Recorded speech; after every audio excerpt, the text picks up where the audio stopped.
વડોદરામાં વરસાદે વિનાશ વેર્યો છે। ભારે વરસાદના કારણે વિશ્વામિત્રી નદીમાં પૂરની સ્થિતિ સર્જાઈ છે અને તેના કારણે શહેરની એમએસ યુનિવર્સિટીમાં ભારે તારાજી સર્જાઈ। મોટા ભાગની ફેકલ્ટીમાં વરસાદી પાણી ઘૂસી જતા મોટું નુકસાન થયું। સૌથી વધુ નુકસાન ભૂખી કાસને અડી અને આવેલી સાયન્સ ફેકલ્ટીમાં થયું। કેમેસ્ટ્રી, ફિઝિક્સ, માઇક્રોબાયોલોજી સહિતના વિભાગોમાં ₹8 કરોડથી વધુનું નુકસાન થયું। સાયન્સ ફેકલ્ટીમાં 24 લાખ રૂપિયાના કોમ્પ્યુટર પૂરના કારણે બગડી ગયા। ક્લાસરૂમ તેમજ અધ્યાપકોની કેબિનમાં કાદવના થર જામી ગયા। કેમ્પસ ફરતે દિવાલો પણ ઠેકાણે પડી ગઈ છે। ફેકલ્ટીનું કહેવું છે ફરીથી સ્થિતિ યોગ્ય થતા 2 વર્ષથી વધુનો સમય લાગી શકે।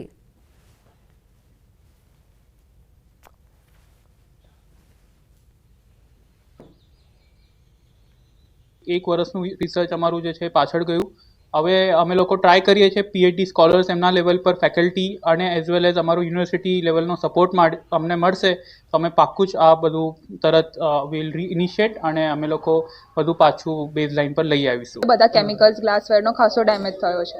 આ બધું રિકવર થવામાં 3-4 વીક તો થવાના છે, એટલે પ્રેક્ટિકલ્સ અમારા લેટ થશે અને એક્ઝામ બી અમારી આવે 3-4 વીકમાં આવશે મિડ સેમેસ્ટર, એટલે ખાસો એવો ફરક પડવાનો છે। એઝ અ હોલ स्टूडेंट ने फैकल्टी ने पण बहुत प्रॉब्लम्स पड़ी है। ये सब में पानी घुसने के कारण बहुत सारा इक्विपमेंट हमारा ख़राब हो गया है। हमारे फर्नीचर लेबोरेटरी का जो स्ट्रक्चर है वो पूरा खराश हो गया है और बहुत सारे कंप्यूटर्स है और मॉनिटर, जेरोक्स मशीन, ऐसे बहुत सारी चीज़ें भी ख़राब हो गई। पर मेन हमारा जो केमिकल्स स्टोर में जो केमिकल्स थे और महंगे केमिकल, फाइन केमिकल, ये सब भी खराब हो गया। इतना नुकसान हुआ। वडोदरा शहर में पूरनी परिस्थितिए भारे ताराजी सर्जी है। जे सामान्य वर्गना लोको छे तेमने लोहीना आंसुए रोवडाव्या छे। त्यारे आज नुकसानी छे तेनाथी विश्वविख्यात एमएस यूनिवर्सिटी पण जे छे ते बाकात नथी। पूरनी परिस्थितिनी वात करीए तो पूरनी परिस्थिति सर्जाई ते दरमियान जे एमएस यूनिवर्सिटी छे त्यां पण मस्त मोटुं नुकसान जे छे ते थयुं छे। तमे आज दृश्यो जोई रह्या छो ते सायन्स फेकल्टीना दृश्यो छे अने सायन्स फेकल्टीमां जे पूરના पाણીએ તારાજી સર્જી હોય તેના દૃશ્યો જે છે તે જોઈ શકાય છે। વિદ્યાર્થીઓ માટે રિસર્ચના તમામ જે સંસાધનો છે તે બરબાદ થઈ ગયા છે, કારણ કે અહીંયા લગભગ 5-6 ફૂટ સુધીનું જે વરસાદી પૂરનું પાણી છે તે ભરાયેલું હતું, જેના કારણે આજે મસ્ત મોટું નુકસાન જે છે થયેલું છે એ જોઈ શકાય છે। રિસર્ચ માટે વપરાતા મોંઘાદાટ જે કેમિકલ છે તેનો પણ નાશ થયો છે અને જો આ લેબને પુનઃ કાર્યરત કરવામાં આવે તો લગભગ ઓછામાં ઓછા 2 વર્ષ જેટલો સમય લાગી શકે તેવા પ્રકારની પરિસ્થિતિ છે જેનું નિર્માણ થયું છે, જેના કારણે તમામ જે રિસર્ચ કરતા વિદ્યાર્થીઓ છે તેમનું ભવિષ્ય જે છે તેની સામે અત્યારે સૌથી મોટો સવાલ જે છે તે ઊભો થઈ રહ્યો છે। સાયન્સ ફેકલ્ટીના જુદા જુદા વિભાગોની વાત કરવામાં આવે તો ઓવરઓલ જો ફેકલ્ટીની વાત કરીએ તો અંદાજે 8 કરોડ જેટલું નુકસાન જે છે તે આખી સાયન્સ ફેકલ્ટી જે છે તેને થયું છે। એની સાથે સાથે 80 જેટલા કોમ્પ્યુટર અને લેપટોપ જે છે તે પૂરના પાણીનો ભોગ બન્યા છે। અત્યારે જોઈ શકાય છે કે જે વિદ્યાર્થીઓ છે કે જેમને પોતાના ભવિષ્યની ચિંતા જે છે તે સતાવી રહી છે એ વિદ્યાર્થીનીઓ અને વિદ્યાર્થીઓ જાતે જ જે છે તે પોતાની લેબ જે છે તે સાફ કરવા અને લેબ જે છે તે વહેલામાં વહેલી તકે કાર્યરત થાય તેવા પ્રકારના પ્રયત્નો જે છે તે કરી રહ્યા છે। વડોદરામાં પૂરની સ્થિતિને લઈને કલેક્ટર ઓફિસમાં કોંગ્રેસે ઉગ્ર વિરોધ નોંધાવ્યો। પૂરગ્રસ્ત વિસ્તારના નાગરિકોને યોગ્ય વળતર મળે તેવી માંગ સાથે વિરોધ કર્યો। કોંગ્રેસના નેતા અને કાર્યકર્તાઓએ કલેક્ટરની ઓફિસ બહાર બેસી સૂત્રોચ્ચાર કર્યા, જેમાં વિશ્વામિત્રી નદી પર થયેલા ગેરકાયદેસર દબાણો દૂર કરવા તેમજ અધિકારીઓ સામે કાર્યવાહી કરવા પણ માંગ કરી હતી। તો કોંગ્રેસે પૂરની માનવસર્જિત પૂર ગણાવ્યું હતું।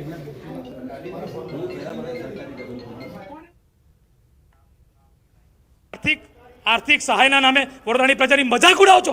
100 रुपया कैश डॉल, शरम नहीं आवती? 100 रुपया कैश डॉल અને 18 વર્ષથી નીચેના છોકરાઓને 60 રૂપિયા? શરમ કરો। તમે ભ્રષ્ટાચારથી આ સ્માર્ટ સિટી કરીને આ વડોદરામાં સ્માર્ટ ભ્રષ્ટાચાર કરીને તમારા ટેકનોક્રેટ મેયરો કરોડપતિ અબજોપતિ થઈ ગયા। અમે આ બાબતે સાંકીને લઈએ। આર્થિક સહાય કરો। 25,000 આ મોંઘવારીમાં 2,500માં શું થાય ઘર વખરીનો સામાન? જ્યારે સહાય મુદ્દે કલેક્ટર બિચલ શાહે કહ્યું કે અમે સર્વે કરી કેશડોલ અને સહાય ચૂકવવાની શરૂઆત કરી છે। કેશડોલ પુખ્ત વય માટે 100, પુખ્ત વય ન હોય તેને 60, ઘરવખરીના સહાય પેટે 2500 રૂપિયા ચૂકવી રહ્યા છીએ, તેમજ ગેરકાયદેસર બાંધકામો દૂર કરાશે।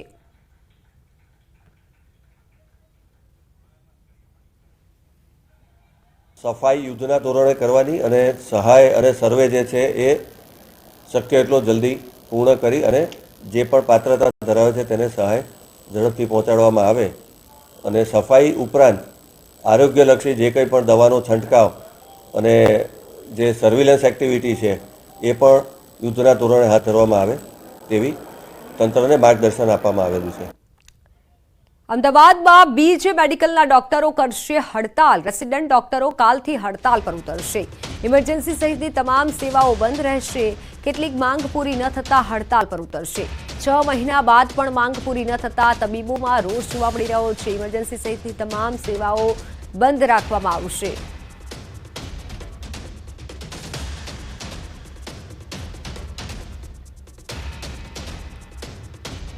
વડોદરામાં પૂરની સ્થિતિ બાદ રહીશોમાં ભારે નારાજગી જોવા મળી રહી છે અને તેમાં પણ વોર્ડ નંબર 2ના નગરસેવક મહાવીરસિંહ રાજપુરોહિત રહીશોના રોષનો ભોગ બન્યા. નગરસેવક જાદવ પાર્ક પાસે પહોંચ્યા, જ્યાં લોકોએ ઘરવખરીનો કચરો રોડ પર મૂકી કોર્પોરેટરનો હુરિયો બોલાવ્યો હતો. લોકોનો રોષ જોઈ કોર્પોરેટર પણ ફોન પર વાત કરતા રહ્યા.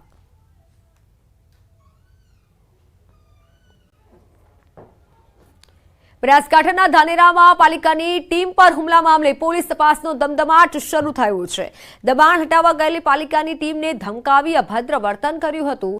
ધાનેરા પાલિકાના પૂર્વ પ્રમુખ બળવંત બારોટ સહિત 8 લોકોનું ટોળું એન્જિનિયર અને કર્મચારીઓને ધમકાવ્યા હોવાનો આરોપ લગાવાયો છે. પાલિકાના કર્મચારીઓ મામલતદારને આવેદનપત્ર પણ આપ્યું હતું.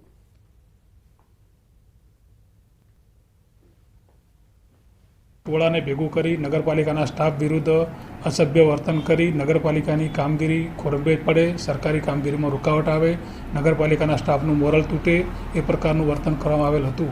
જે સંદર્ભે નગરપાલિકાના સ્ટાફે મને અને નગરપાલિકાના વહીવટદાર એટલે કે મામલતદારશ્રીને આવેદનપત્ર આપેલું છે. સુરતમાં ક્રાઇમ બ્રાન્ચને મોટી સફળતા મળી છે. 5 વર્ષથી ફરાર આરોપીની ધરપકડ કરાઈ છે.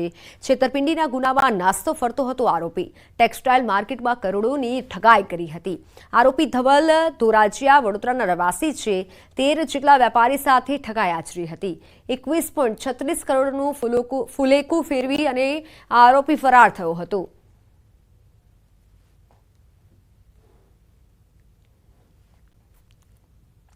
અમદાવાદમાં ગોમતીપુર પોલીસ સ્ટેશનમાં હોબાળો થયો. દેશી દારૂની પ્રવૃત્તિને લઈને મહિલાઓએ હોબાળો કર્યો. ગોમતીપુર પોલીસ હાય હાયના નારા લગાવ્યા. દેશી દારૂની પ્રવૃત્તિ પર કાર્યવાહી કરવાની માંગ ઉઠી છે.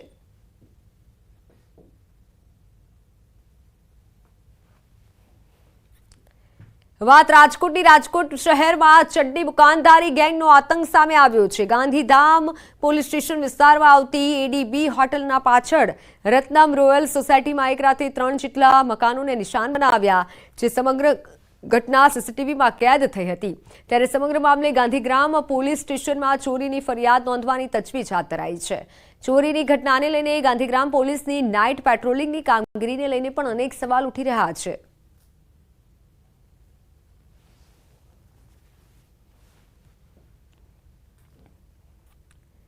બે મહિના પહેલા સુરતના અડાજણ વિસ્તારમાં પાનનો ગલ્લો ચલાવતા વૃદ્ધા પર હુમલો કરી લૂંટ ચલાવાઈ હતી. તો આ મામલે પોલીસે બાતમીના આધારે મહિધરપુરા સળિયા માર્કેટમાંથી 2 આરોપીને દબોચી લીધા છે. લૂંટારુઓએ વૃદ્ધા પર હથોડીથી ઘા ઝીંકી મંગળસૂત્રની લૂંટ કરી હતી અને ગલ્લામાં તોડફોડ કરી હતી. બંને આરોપીઓએ તેમના 2 સાગરીત સાથે મળી લૂંટની ઘટનાને અંજામ આપ્યો હતો. આરોપીઓની પૈસાની જરૂરિયાત હોવાથી લૂંટ ચલાવી હોવાનું સામે આવ્યું છે.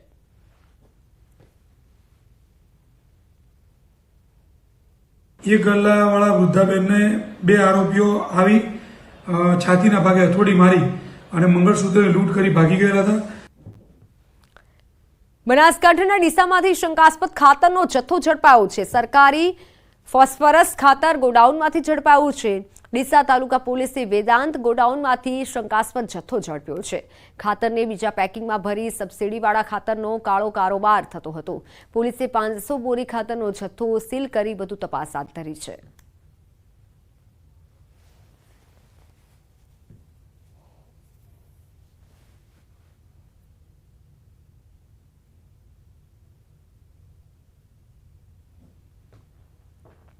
વાત સુરતના કતારગામમાં ડાયમંડના કારખાનામાંથી 3 દિવસ અગાઉ હીરાની ચોરી થઈ હતી. આ મામલે પોલીસે 2 આરોપીને ઝડપી પાડ્યા છે. 1,83,000ના હીરાની ચોરી કરી ભાગી છૂટ્યા હતા તસ્કરો. સમગ્ર ઘટના સીસીટીવીમાં કેદ થઈ છે. પોલીસે ફૂટેજના મદદથી બંનેને ઝડપી પાડ્યા છે. બંને સામે કતારગામ પોલીસે ચોરીનો ગુનો નોંધી વધુ તપાસ હાથ ધરી છે.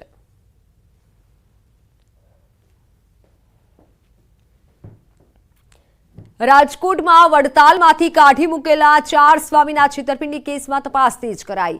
4 સ્વામી સહિત કુલ 8 લોકો વિરુદ્ધ ભક્તિનગર પોલીસ સ્ટેશનમાં 3 કરોડથી વધુની છેતરપિંડીની ફરિયાદ નોંધાઈ. ત્યારે સમગ્ર મામલે રાજકોટ શહેર ક્રાઇમ બ્રાન્ચ દ્વારા આરોપીની શોધખોળ હાથ ધરવામાં આવી. રાજકોટ શહેર ક્રાઇમ બ્રાન્ચ દ્વારા વિજય પ્રકાશ સ્વામી ઉર્ફે વીપી સ્વામી, જયકૃષ્ણ સ્વામી ઉર્ફે જેકે સ્વામી, માધવ પ્રિય સ્વામી ઉર્ફે એમપી સ્વામી, દેવપ્રકાશ સ્વામી ઉર્ફે દેવપ્રિય સ્વામી સહિત 8 લોકો સામે ગુનો દાખલ કરાયો છે. દહેગામ પાસે લીંબ ગામ છે, ત્યાં 510 વીઘા જમીનમાં એક ભવ્ય મંદિર તથા ગૌશાળા બનાવવાની છે. તેની માટે આ આરોપીઓએ એવું કીધું ફરિયાદીને કે જો અમે ડાયરેક્ટ ખેડૂતો પાસે જશું તો વધારે ભાવ લેશે, જેથી કરીને તમે આ જમીનનો સોદો કરી આપો. આવી રીતે આરોપીઓએ ફરિયાદીને વિશ્વાસમાં લઈ તેની પાસેથી સાટાખતના 3,04,50,000 રૂપિયા મેળવી ફરિયાદી સાથે છેતરપિંડી કરી છે. જમીન મકાનના લેવેચ કરનારા વેપારી જસ્મીન માઢકને સ્વામીઓએ દહેગામ પાસે લીંબ ગામની 10 વીઘા જમીન પર ગૌશાળા તેમજ મંદિર બનાવવાનું કહી સ્વામિનારાયણ મંદિરમાં રોકાણ કરાવી પૈસા કમાવાની લાલચ આપી હતી, જેમાં જમીનની ખરીદીનો સોદો કરી સુથી પેટે 3 કરોડથી વધુ રૂપિયા આરોપીએ લઈ લીધા હતા. ત્યારબાદ જમીન પેટીનો દસ્તાવેજ ન કર્યો તેમજ રૂપિયા પણ પરત ન આપી છેતરપિંડી આચરી હતી.